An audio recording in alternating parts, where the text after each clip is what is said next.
आपकी जिंदगी के सारे दुख, सारी तकलीफें, सारी चिंताएं वहीं से आती है जहां आपका अपनापन होता है कि ये मेरा है, ये मेरा अपना है।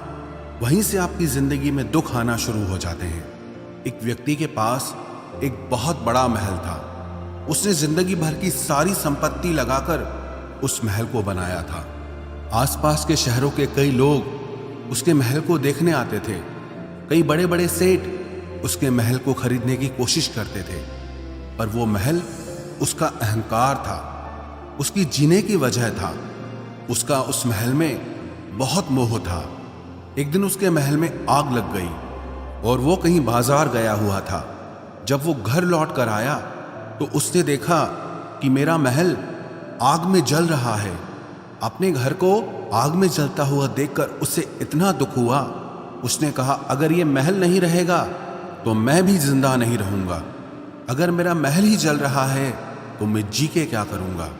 वो भी उसी आग में छलांग लगाने की कोशिश करने लगा तो किसी ने उसे रोक लिया कि भाई, ये जो तुम्हारा महल है, इस महल का सौदा कल तुम्हारे बेटे ने किसी के साथ कर लिया है। जब उसे पता चला कि ये महल अब मेरा नहीं रहा, किसी और का हो चुका है, तो उसकी सारी चिंता खत्म हो गई। जैसे और लोग उस जलते हुए महल को देखकर तमाशा देख रहे थे, वैसे ये भी खड़ा हो गया। इतनी ही देर में उसका बेटा आया। वो अपने बेटे को देखकर बहुत प्रसन्न हुआ। उसे आशीर्वाद देने लगा कि तेरे जैसा बेटा तो बहुत भाग्यों से मिलता है। तूने तो मेरी जिंदगी बचा ली। आज इस घर में आग लगी है और तूने कल ही इसका सौदा कर दिया। वो अपने पिताजी से कहने लगा कि पिताजी, मैं इस महल के सौदे के लिए बात तो करने गया था, पर सौदा अभी पक्का हुआ नहीं है। जब उसके पिता ने यह सुना कि अभी इस महल का सौदा हुआ नहीं है तो वो फिर फूट फूट के रोने लगा, फिर अपनी छाती पीटने लगा। महल वही है, इंसान वही है, लेकिन जब महल मेरा है तब वो दुख भी देता है, खुशी भी देता है। लेकिन जब वो मेरा नहीं है, उससे मेरा कोई रिश्ता नहीं है, तो सारे दुख ही खत्म हो जाते हैं। ऐसे ही जिंदगी में जब किसी जगह को, किसी इंसान को, किसी रिश्ते को, किसी काम को हम अपना मान लेते हैं, मेरा मान लेते हैं, तो वहीं से ही सारे दुखों की शुरुआत होती है, वहीं से हर तकलीफ की शुरुआत होती है। तो श्रीमद् भगवद गीता का पहला उपदेश यही है कि आप जैसे ही किसी को अपनी जिंदगी जीने की वजह मान लेते हो कि इसके बिना तो मैं जी ही नहीं सकता, तो वो चीज, वो इंसान, वो काम आपको बहुत दुख देता है। गीता का दूसरा उपदेश यह है कि अवश्यमेव भोक्तव्यम कृतम कर्म शुभाशुभम, कि आपने कोई भी कर्म किया हो उसका फल आपको जरूर भोगना पड़ेगा। अगर आपने अच्छे कर्म किए हैं तो जाने अनजाने किसी मुश्किल वक्त में आपको वो आपके अच्छे कर्म उस मुश्किल वक्त से बचा लेंगे। अगर आपने गलत कर्म किए हैं, पाप किया है, तो उसकी सजा भी आपको जरूर मिलेगी। वो इंसान कितना ही छुप कर कर्म करे, चाहे वो कितना ही चालाकी से कर्म करे, लेकिन कहते हैं कि उस परमात्मा के, ईश्वर के चारों तरफ कैमरे लगे हुए हैं।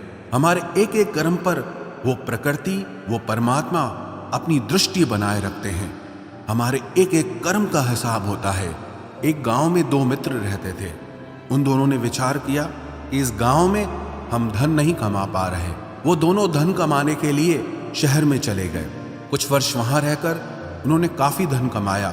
फिर सोचा कि अब हम अपने घर वापस चलते हैं, पर्याप्त मात्रा में हमने धन कमा लिया है। उस समय पे यातायात की इतनी सुविधाएं नहीं होती थी। वो अपने बैलों पर ही यात्रा कर रहे थे। चलते चलते मार्ग में रात हो गई तो उन्होंने विचार किया, आज रात हम यहीं विश्राम करते हैं। एक मित्र ने कहा कि मैं यहाँ पर रहकर धन की रक्षा करता हूँ, तुम बाजार जाकर भोजन की व्यवस्था कर लो। जब वो मित्र बाजार गया तो उसके मन में पाप आ गया। उसने कहा, इतना पैसा हमने कमाया है, अगर मैं इसको यहीं जंगल में मार दूं तो सारा पैसा मेरा हो जाएगा, नहीं तो मुझे इसका आधा धन इसको देना पड़ेगा। मन में ये खोट आने पर उसने अपने मित्र के खाने में जहर मिला दिया, और जब वो खाना लेकर के अपने मित्र के पास गया, उसका मित्र वो जहर वाला खाना खाकर वहीं पर उसकी मृत्यु हो गई। वो व्यक्ति सारा धन लेकर के अपने घर वापस आ गया। फिर उसके घर में एक पुत्र ने जन्म लिया। जब उसका बेटा पैदा हुआ तो वो बहुत बीमार रहता था। उसने अपने जीवन में जो कुछ भी धन कमाया था उसका वो सारा धन अपने बेटे के इलाज में ही खत्म हो गया। बेटा बड़ा होता गया और उसका धन नष्ट होता गया। जब उसका बेटा थोड़ा बड़ा हो गया तो उसके पिता ने पूछा कि बेटा तू इतना बीमार क्यों रहता है, तू ठीक क्यों नहीं होता? मैंने अपनी जिंदगी का सब कुछ तुझ पे लगा दिया पर फिर भी तेरी तबीयत ठीक नहीं रहती। तो उसके बेटे ने बोला, कौन सा बेटा और कौन सा पिता?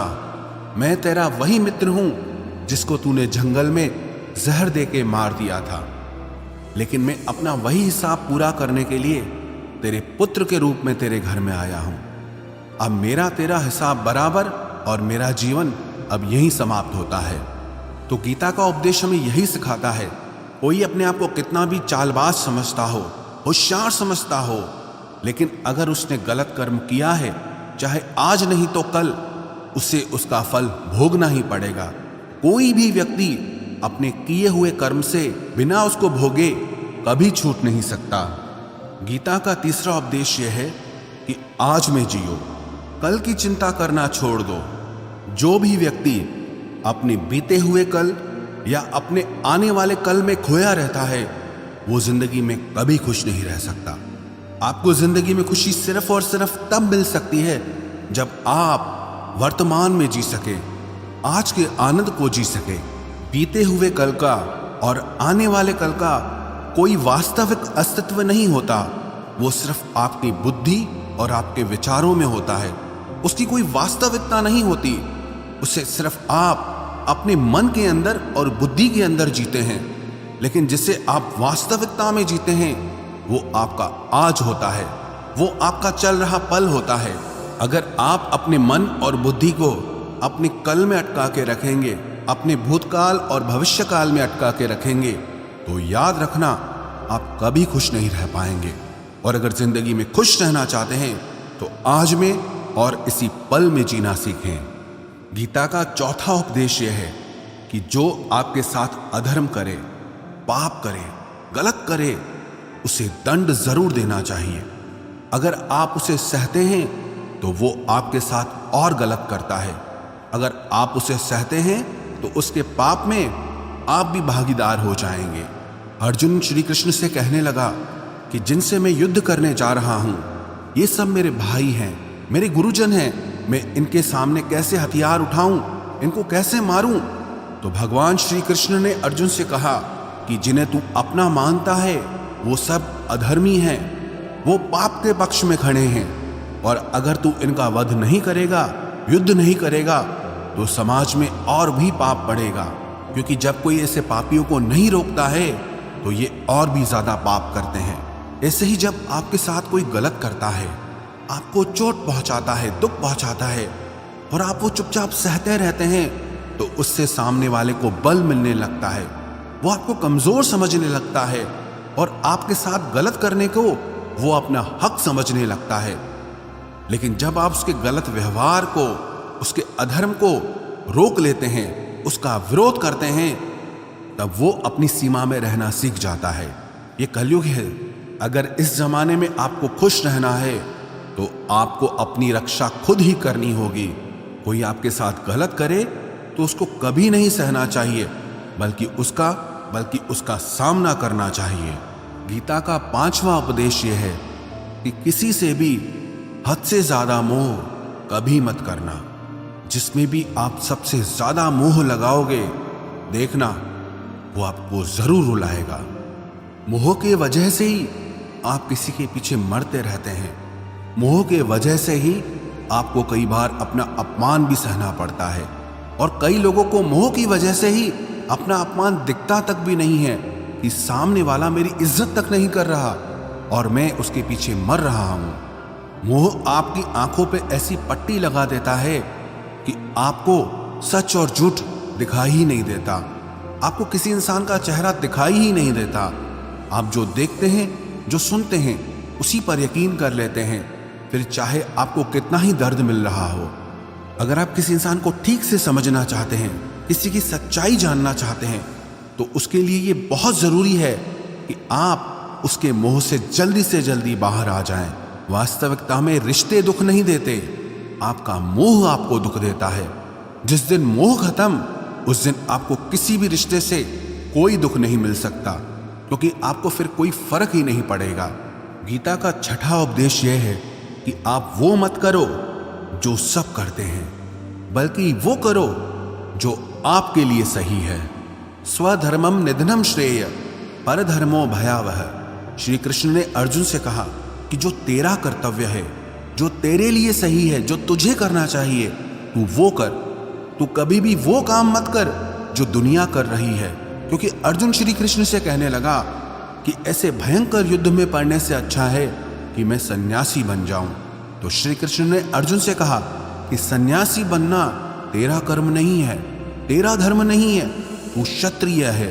तेरा कर्म और तेरा धर्म यही है कि तू अधर्म का नाश करे, धर्म की रक्षा करे। ऐसे ही हर इंसान का एक अलग कर्तव्य होता है, एक अलग ही मार्ग होता है। तो कभी भी उस मार्ग पे मत जाना जहां सारी भीड़ जा रही हो।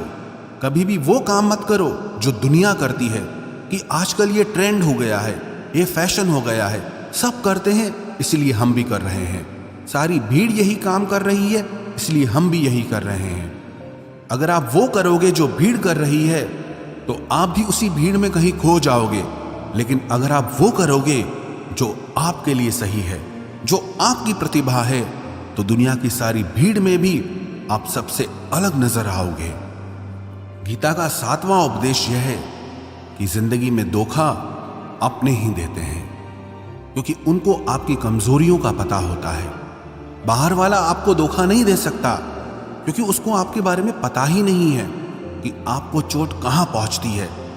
लेकिन जो आपका अपना है, आपका खास है, उससे बहुत गहराई से पता होता है कि इसकी कमजोरी क्या है, क्या ऐसा करें जिससे इसको दर्द पहुंच सकता है, जिससे इसको हम नीचा दिखा सकते हैं, इसको चोट पहुंचा सकते हैं। ये कलयुग है, इसमें बाहर वालों से नहीं, जो हमारे अपने हैं उनसे ही सावधान रहना होता है। महाभारत का युद्ध दो अलग राजाओं में नहीं हुआ, बल्कि एक ही परिवार के भाइयों में हुआ था। सब आपस में एक ही वंश के लोग थे। कितनी बार दुर्योधन ने जहर देकर के भीम को मारना चाहा, न जाने कितनी बार दुर्योधन ने पांडवों को जान से मारने की कोशिश की। वो उसका पराया नहीं था, उसका भाई था। सारी लड़ाइयां घर के अंदर ही होती है, बाहर कौन लड़ेगा हमसे? घर में ही सारे झगड़े होते हैं। तो आपको चोट सिर्फ वही लोग पहुंचा सकते हैं जो आपके अपने हैं। आपको धोखा सिर्फ वही लोग दे सकते हैं जो आपके अपने हैं। गीता का आठवां उपदेश यह है, जो इंसान अपनी रक्षा खुद नहीं कर सकता, उसकी रक्षा भगवान भी नहीं कर सकते।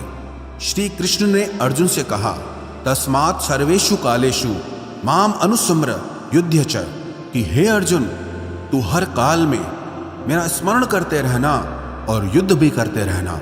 अर्जुन ने श्री कृष्ण से पूछा कि ये युद्ध तो कुछ दिनों में समाप्त हो जाएगा, लेकिन आप कह रहे हैं कि तू हमेशा मेरा स्मरण करता रहे और युद्ध करते रहना। हमेशा युद्ध करने का क्या मतलब है? तो श्री कृष्ण ने अर्जुन से कहा कि ये जिंदगी ही रणभूमि है। इस जीवन में सुख दुख आते रहेंगे और तुझे उनका डट के मुकाबला करना है। श्री कृष्ण ने ये नहीं कहा कि तू चुप करके बैठ जाना और मैं लड़ाई करूंगा। बहुत गहराई है गीता के ज्ञान में। हमारे जीवन की डोर भी संभाल के ईश्वर बैठे हैं, लेकिन युद्ध हमें ही करना है। ईश्वर को याद करना है कि हे ईश्वर, मुझे शक्ति देना, मुझे समझ देना, मुझे बुद्धि देना, ताकि मैं अपनी जिंदगी की सारी लड़ाइयां जीत सकूं, मैं जिंदगी में सही मार्ग पे चल सकूं। लेकिन आपको अपनी लड़ाई भी खुद लड़नी पड़ती है। जो लोग ये कहते हैं कि हम कुछ नहीं करेंगे, सब वो ईश्वर करेगा, तो कहते हैं कि आलसी इंसान को देखकर तो भगवान भी घबरा जाता है कि ये कुछ नहीं करेगा। भगवान ने बुद्धि दी है, समझ दी है। ईश्वर आपको प्रेरणा देते हैं, शक्ति देते हैं, लेकिन आपको अपनी रक्षा स्वयं ही करनी होगी। गीता का नवा उपदेश यह है कि कोई भी ऐसी गंदी आदत खुद को मत लगने देना जो आपकी जिंदगी बर्बाद कर दे। कहीं ना कहीं महाभारत का ये युद्ध एक जुआ की आदत की वजह से ही शुरू हुआ था। सारा खेल वहीं से शुरू हुआ था। एक ऐसी जुआ की लत जहां युधिष्ठिर ने अपने भाइयों को दांव पर लगा दिया, अपनी पत्नी को दांव पर लगा दिया, ऐसा जीतने का नशा कि अपना सब कुछ गंवा दिया। ऐसे ही हम भी अपनी जिंदगी में जब कोई ऐसी गंदी आदत लगा देते हैं, चाहे वो कोई भी हो, चाहे वो नशे की हो, मोबाइल की हो, किसी इंसान की हो, कोई गलत काम करने की हो, कोई भी गलत आदत जो आपको बर्बाद कर सकती है, अगर आप उसको नहीं छोड़ोगे तो आपका सब कुछ खत्म हो जाएगा। इससे पहले कि आपकी आदत आपको खत्म करे, आप अपनी गलत आदतों को खत्म कर दीजिए। गीता का 10वां उपदेश यह है कि आलसी इंसान कभी कुछ हासिल नहीं कर सकता। अधिकतर लोग सिर्फ योजनाएं बनाते रहते हैं कि मुझे बड़ा घर चाहिए, मुझे बड़ी गाड़ी चाहिए, मैं दुनिया घूमना चाहता हूँ, क्या क्या चाहिए ये हर कोई सोच लेता है, लेकिन उस पर मेहनत करना वो बहुत कम लोग करते हैं। क्योंकि चाहना बहुत आसान है, लेकिन उसके लिए कर्म करना वो बहुत मुश्किल है। एक अच्छा फिट शरीर हर कोई चाहता है, लेकिन उसके लिए व्यायाम करना, एक्सरसाइज करना वो आपको ही करना होगा। जो इंसान आलसी बन के बैठ जाता है, ना उसे अच्छा शरीर मिलता है और ना ही अच्छा जीवन मिलता है। तो जिंदगी में अगर कुछ पाना चाहते हो ना, आलस्य को अपनी जिंदगी से जरूर दूर कर देना। आलस के चलते आपको कुछ मिलने वाला तो नहीं, लेकिन जो आपके पास है आप वो भी गंवा दोगे। गीता का 11वां उपदेश यह है कि जिंदगी में अगर खुशी चाहते हो तो मन की गुलामी का त्याग कर दो। कई लोग कहते हैं कि हम करना तो बहुत कुछ चाहते हैं, लेकिन कुछ कर नहीं पाते। पता भी सब कुछ है कि क्या करने से हमारी जिंदगी बेहतर हो सकती है, क्या चीज है जो हमको नुकसान पहुंचा रही है, लेकिन फिर भी कुछ कर नहीं पाते। समझते सब कुछ हैं, लेकिन समझ कर भी, चाह कर भी कुछ कर नहीं पाते। वो इसीलिए होता है क्योंकि आप अपने मन के गुलाम बन चुके हो। अरे लोग तो अपनी जीभ का स्वाद तक नहीं छोड़ पाते, फिर कहते हैं कि हम पतले नहीं हो पाते हैं, फिट नहीं हो पाते हैं, सक्सेस नहीं मिल रही है, क्योंकि जो आपको करना चाहिए आप वो करते नहीं हैं। आपका मन सब कुछ समझ कर भी आपको वो करने नहीं देता। इसलिए जिंदगी में अगर आगे बढ़ना है, मन से चलना छोड़ दो। जो आपके लिए सही है वो आपको करना ही पड़ेगा। गीता का 12वां उपदेश यह है कि जो आपका है वो आपको मिलकर ही रहेगा, और जो आपको नहीं मिला है उसके लिए रोना छोड़ दो। आप जिसके लिए जितना रोओगे वो चीज आपसे उतना दूर जाएगी, और जो चीज सच में आपकी है वो कहीं ना कहीं से आपके पास जरूर पहुंच जाएगी। इसलिए जो आपको जिंदगी में हासिल नहीं हो रहा या हासिल नहीं हुआ, उसका पछतावा करना, उसके लिए रोना आप बिल्कुल बंद कर दो। गीता का 13वां उपदेश यह है कि आप संसार से जितना प्रेम लगाओगे उतना ही जीवन में दुख और पीड़ा का अनुभव करोगे। गीता का 14वां उपदेश यह है कि जिस इंसान को बात बात पर क्रोध आता है, सुख और शांति उसके जीवन में कभी नहीं आ सकते। क्योंकि जो इंसान बहुत ज्यादा क्रोधी होता है ना, उसके सारे मित्र उसे छोड़कर चले जाते हैं। वो मन में भी कुढ़ता रहता है, वो अपने मन में भी दर्द में ही जीता है, तकलीफ में ही जीता है। ज्यादा गुस्सा करके, ज्यादा क्रोध करके जो भी आपके पास है, देखना आप उसे भी नष्ट कर दोगे। और ऐसे इंसान को शांति तो कभी मिलने वाली नहीं है। इसलिए अपनी जिंदगी में शांति चाहते हो तो बात बात पर गुस्सा करना छोड़ देना चाहिए। गीता का 15वां उपदेश यह है कि चाहे आप किसी की मदद करो या ना करो, लेकिन जानबूझकर कभी किसी का दिल नहीं दुखाना चाहिए। क्योंकि जब किसी का दिल आपकी वजह से दुखता है ना, तो याद रखना आपको भी वो दर्द एक दिन जरूर मिलेगा। क्योंकि जब आप किसी का दिल दुखाते हैं तो आपको पता नहीं चलता, लेकिन जब कोई आपका दिल दुखाता है तब आपको समझ में आता है कि दिल पर चोट लगने से कितना दर्द होता है। इसलिए चाहे आप किसी की मदद करो या ना करो, लेकिन किसी का दिल कभी नहीं दुखाना चाहिए। गीता का 16वां उपदेश यह है, जो मुश्किल वक्त में, जो दुख के समय में आपका साथ दे, सिर्फ वही आपका अपना है, बाकी सब पराए हैं। अपनेपन का नाटक करने वाले बहुत लोग होते हैं, बड़ी बड़ी बातें करने वाले बहुत लोग होते हैं कि हम आपसे बहुत प्रेम करते हैं, कोई भी दुख हो, कोई भी तकलीफ हो, हमें याद करना। लोग दुख उठाने की बात करते हैं, लोग आने जाने की बात करते हैं, हाथ मिलाना तो ठीक से नहीं जानते और दिल मिलाने की बात करते हैं। जब सच में आपकी जिंदगी में तकलीफ आएगी ना, तब आपको समझ में आ जाएगा कि आपका साथ देने के लिए कौन खड़ा है। क्योंकि उस समय पे सारे लोग भाग जाते हैं, क्योंकि लोगों को पता होता है कि ये व्यक्ति हमारे पास आया तो हमसे मदद ही मांगेगा, हमको कुछ दे नहीं पाएगा। लोग आपसे सिर्फ तभी रिश्ता रखते हैं कि आप उन्हें कुछ दे सकते हैं, आपसे उन्हें कुछ फायदा हो सकता है। लेकिन जब लोगों को ये पता चल जाता है, समझ में आ जाता है कि उनको आपसे कोई फायदा नहीं होने वाला, बल्कि उनको आपकी मदद करनी पड़ेगी, तो वो आपको दूर से ही देख के भाग जाते हैं। इसलिए जो आपके मुश्किल वक्त में आपके साथ खड़ा हो जाए, सिर्फ वही आपका अपना होता है। बाकी इस दुनिया में सब पराए हैं, क्योंकि सिर्फ अपना अपना कह देने से कोई अपना नहीं हो जाता। गीता का 17वां उपदेश यह है कि जो कुछ भी होता है अच्छे के लिए होता है, जो हो रहा है वो भी अच्छे के लिए हो रहा है, और जो आने वाले भविष्य में होगा वो भी अच्छे के लिए होगा। हालांकि ये बहुत गहरी बात है। कुछ चीजें जिंदगी में ऐसी होती हैं जो हमें लगता है कि मेरे साथ ही ऐसा क्यों हुआ, मेरे साथ ही होना था ये सब। लेकिन जब वो वक्त गुजर जाता है, एक दिन हमको समझ आता है कि अगर हमारे साथ ये सब नहीं होता तो आज हम इस मुकाम पर नहीं होते। अगर मेरे साथ ये सब नहीं होता तो शायद हमारी जिंदगी और भी बर्बाद हो सकती थी। इसलिए अगर हमको ये समझ में आ जाए कि जिंदगी में जो कुछ भी हो रहा है वो सब अच्छे के लिए हो रहा है, तो हम जीवन में हमेशा खुश रहेंगे। गीता का 18वां उपदेश यह है कि हर काम को समझदारी से करना ही योग होता है। योगः कर्मसु कौशलम। कई लोग काम तो करते हैं लेकिन उन्हें हासिल कुछ नहीं होता। बहुत लोग कहते हैं कि हम बहुत मेहनत करते हैं, तब भी जिंदगी में सफलता हासिल नहीं हो रही। बहुत कुछ करने से, बहुत मेहनत करने से आपको सफलता नहीं मिलेगी, लेकिन सही तरीके से, समझ के साथ काम करने से आपको जिंदगी में सफलता जरूर मिलेगी।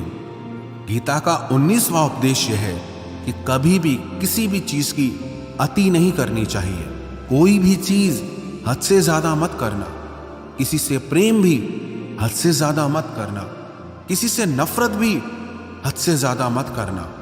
हद से ज्यादा मीठा भी खराब, हद से ज्यादा कड़वा भी खराब। हद से ज्यादा आराम भी आपको बीमार कर देगा। हद से ज्यादा खाना भी आपको बीमार कर देगा। हद से ज्यादा भूखा रहना भी आपको नुकसान पहुंचाएगा, और हद से ज्यादा जागना भी आपको बहुत नुकसान पहुंचाएगा। तो जीवन को संतुलन के साथ जीना चाहिए। जैसे ही आप संतुलन खो देते हैं, वैसे ही आपके जीवन में दुर्घटना हो जाती है। गीता का 20वां उपदेश यह है कि जिसे आप सबसे ज्यादा महत्व दोगे, वो आपको कभी महत्व नहीं देगा। आपने कभी गौर किया कि आपका अपमान कौन लोग करते हैं? आपका अपमान सिर्फ वही लोग करते हैं जिसे आप सबसे ज्यादा महत्व देते हैं। दूसरों की इज्जत करना अच्छी बात है, पर दूसरों की अगर बहुत ज्यादा इज्जत करोगे तो उनकी नजर में आपकी ही इज्जत खत्म हो जाती है। इसीलिए किसी को भी कभी भी अपना सब कुछ नहीं बनाना चाहिए कि तुम ही मेरे सब कुछ हो। जैसे ही आप किसी को सब कुछ बना लेते हैं अपना, तो आप उसके लिए कुछ भी नहीं रह जाते। इसलिए लोगों को इज्जत उतनी ही देनी चाहिए जितना वो हजम कर सकें। हद से ज्यादा इज्जत देना आपकी ही बेइज्जती करवा सकता है। गीता का 22वां उपदेश यह है कि किसी पर भी आंख बंद करके भरोसा मत करना। जैसे महाभारत की कथा में दुर्योधन ने कितनी बार षड्यंत्र करके पांडवों को मारने की कोशिश की, आग में जलाने की कोशिश की, और वो धर्म पे चलने वाले लोग बार बार उसकी बातों में आ जाते थे।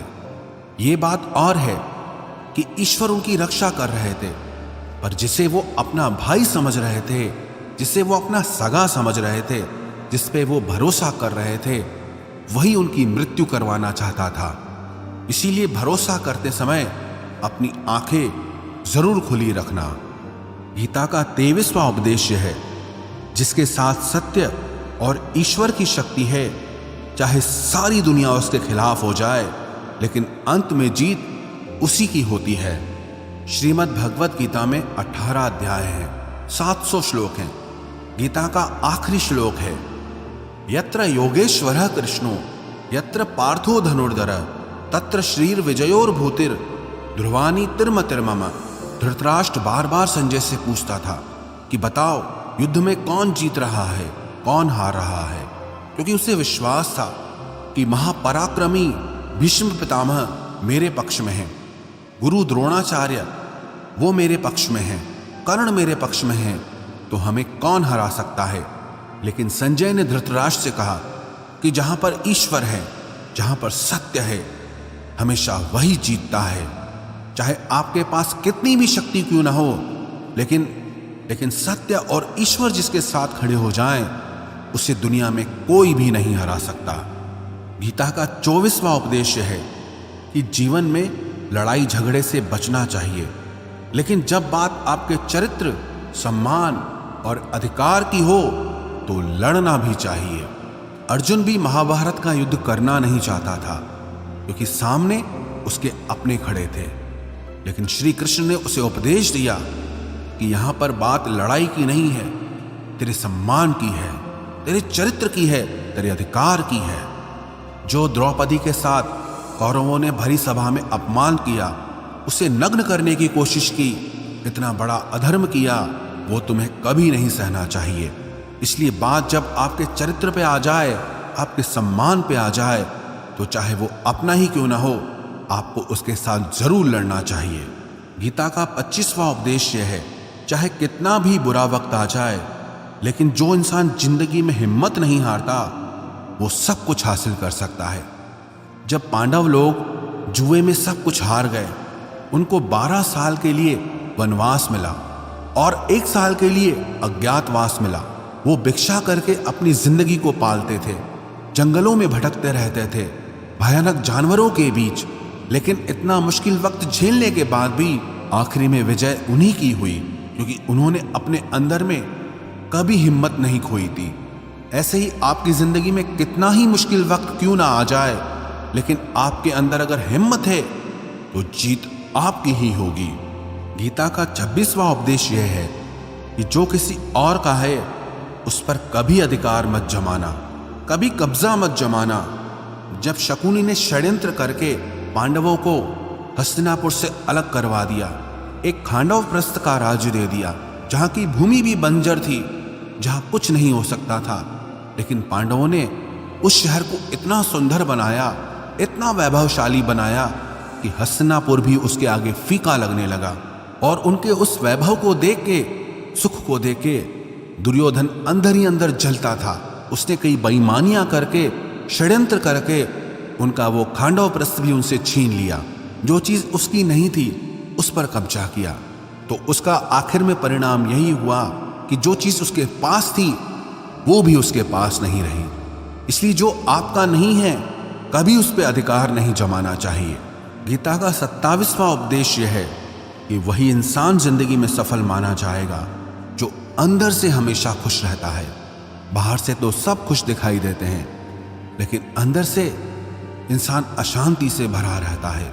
बहुत पैसा कमा लिया, कामयाबी हासिल कर ली, लेकिन वो कामयाबी असली नहीं है। असली कामयाबी तब मानी जाएगी जब आपका मन खुश रहता हो। गीता का 28वां उपदेश यह है कि आप जैसा अन्न खाओगे वैसा ही आपका मन और आपकी बुद्धि होगी।